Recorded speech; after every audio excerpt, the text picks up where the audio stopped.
Brighton Junior Rugby League, Michael Plumb, and the coach of the reserve grade side over there. Good evening, boys. How are you, mate? Good to see you, Bernie. Good, Dylan. Good, Michael.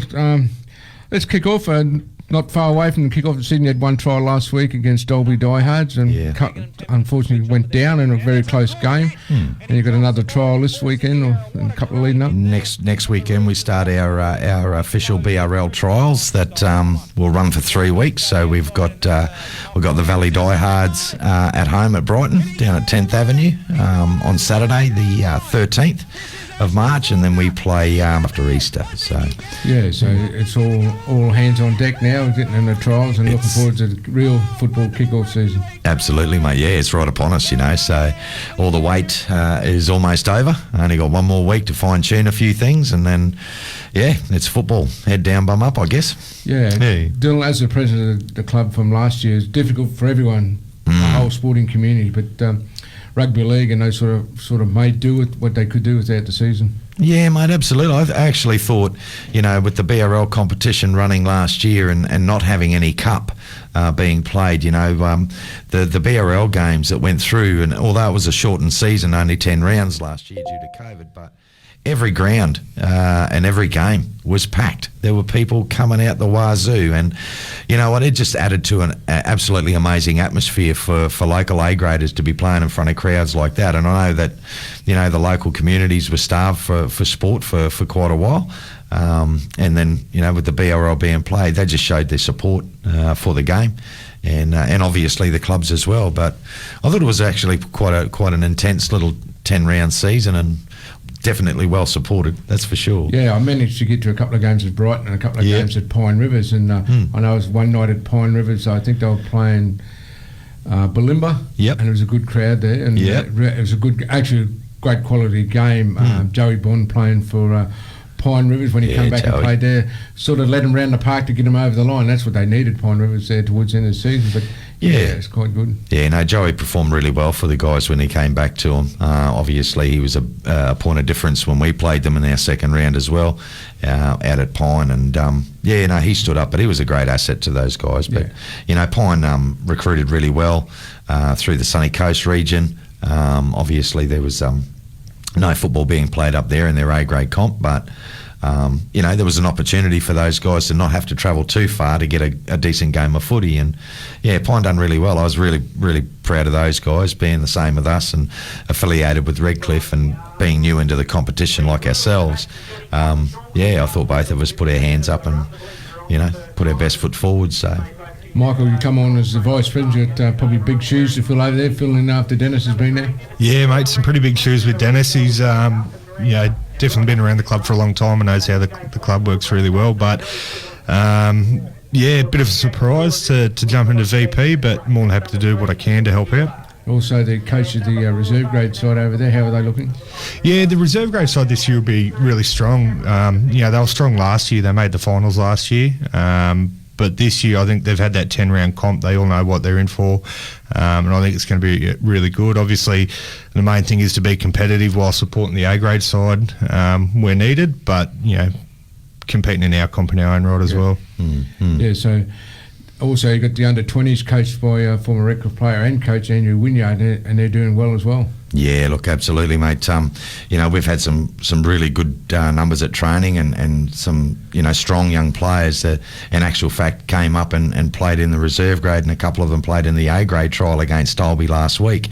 And it was a filling out period, and obviously a good opportunity for Andrew to see these guys playing the game. You can do what you do at training, but when you're in the heat of battle, it really shows their true colours, and they were outstanding for us, to be honest with you. But getting back to Andrew, very, very experienced coach. He's coached Cup, Q Cup over at Norths, and he's been a coach out at Redcliffe and an amazing player for those guys, and Cup winning, fronty himself.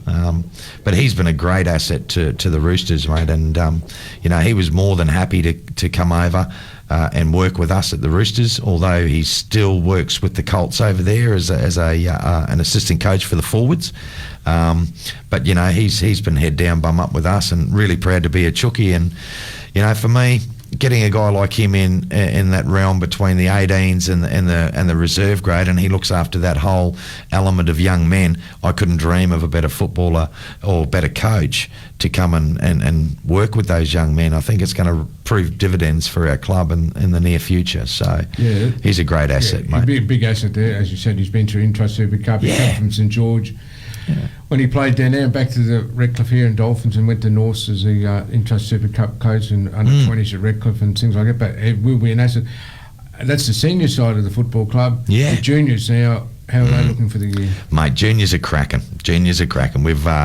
We've almost filled pretty much every age group there. We're still looking for a few numbers around our under 18 side, but that's looking healthy. I just need a few more boys to come down for that one. But we're stacked right through from under sixes, the mighty bantams as we like to call them, all the way through to that 18s, and it's looking strong. And with Matty coming down now and taking on the role, took over from Dennis, who had done a fantastic job as a junior coaching coordinator. We've got a chap by the name of Matty Newell, who played, great divisional football and great football here in Brisbane in his own right. But he's come through now, and, we're really focusing on education of the coaches that we've got in our stable, the dads and other guys that have signed up to be coaches at our club.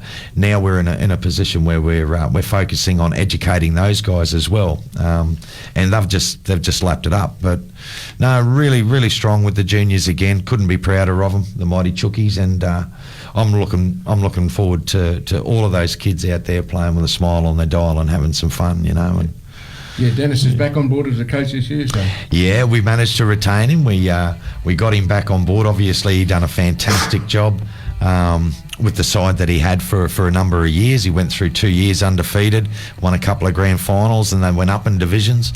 And Dennis is a quality guy, but the beauty of Dennis is that he couldn't stay away from the Chookies, and we needed some help with the age group that was just below him. So he knew quite a few of the kids and their parents. But, couldn't dream of a better coach for him. He's got runs on the board as far as coaching goes, and, he's taken on the new group, and I think they're loving it. They're really thriving. It's all good. They're beaming at training. I think he's a bit of an old school coach, and Dennis got him running up the beach. And for sure. But he did, as you say, he did a good job with those kids. Premiers and undefeated premiers. They stepped up in the grade. They held their own. I know they had a lot of injuries in that last year, but certainly did hold their own. And in a tougher division. The club what he did throughout the season, not only as vice president, but everything social.